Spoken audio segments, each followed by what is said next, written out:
Hello, friends. Pastor Jeff here with our final installment of the summer book study using the work from Michael Curry, Holding On to Hope in Troubling Times. Love is the Way, Holding On to Hope in Troubling Times.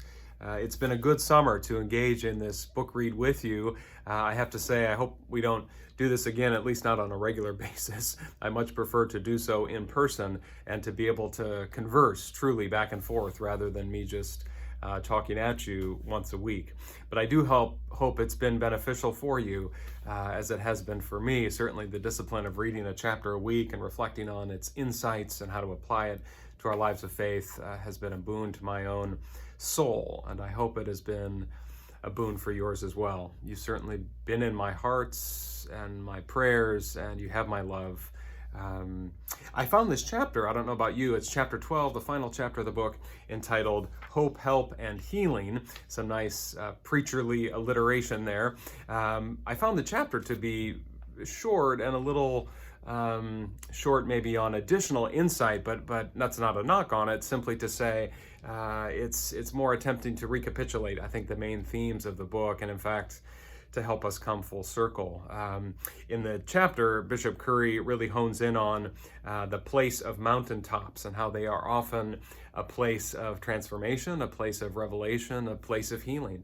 Recounting, of course, Moses on Mount Sinai and Jesus on the Mount of Transfiguration. But then also, it can not just be a literal place, going to a mountaintop, but also a figurative place when we feel that we're on the cusp of something new. And in God's good world, we're always on the cusp of something new. God's dream is always just right there in front of us. And so I found the chapter to be helpful, but actually what I'd like to do for just a moment together is talk about the appendix, which comes right after the final chapter. You can see it there, Love in Action, a daily planner, he calls it. I encourage you, if you haven't looked at it yet, to read through it, because he's charging us in this appendix to come up with what the ancients called a rule of life. Which maybe is a little off-putting, but the Latin word for rule, regula, means more of a measurement of one's life, a sort of purpose of one's life. What is most important to you each and every day? He reminds us of probably the most famous rule of life from Saint Benedict, who formed what would become the Benedictine movement and monasteries that have spread throughout the world in the centuries, some 15 centuries and counting. But for him, it was a much more involved process, 73 chapters, Benedict's rule of life. But today, many spiritual writers are helping us think about our own rules of life and how we might set intentions as followers of Jesus. What are the things we truly want to work on? What would it look like for us to imitate Christ, this way of love in our habits, in our calendaring, in our budgets, in our ways we expend our attention? Is that endless streaming of social media feeds, or is that faithful engagement with particular issues that impact our neighbors and how we might influence the common good in the right direction?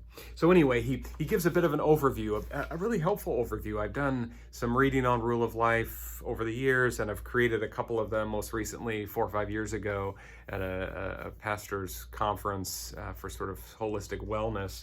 And I found the practice to be really useful. And so I encourage you to take a look at that and perhaps go through the process yourself and articulating a rule of life. One of his main emphases throughout this little appendix, however, is not to do it alone. Not to do it alone. And that's so critical, of course. We're not meant to be Lone Ranger followers of Jesus. We're meant to be followers of Jesus who do so in community by supporting one another, by listening to one another, by praying for one another. And so that's obviously an apt reminder for us all, myself included. We did this once in an adult faith formation class. I think it was a couple years ago, if memory serves. But please let me know if you have interest in forming a group who wants to work on writing rules of life or living rules of life. Just as important as writing it, of course, is living it. But Reverend Curry gives a few examples of how he has done it. I could certainly provide a few of my own if we're able to have that gathering of folks.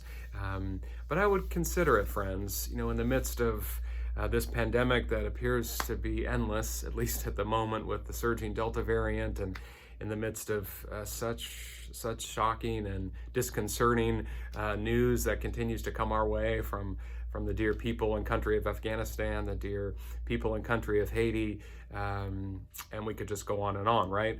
How do we find space, friends, to prioritize what is most important, to focus on love of God and love of neighbor, and to really focus on what we can do? Because obviously there are thousands of things we can't do and we wish we could do, or someone could do better. And if you're like me, sometimes you get paralyzed by the overwhelm.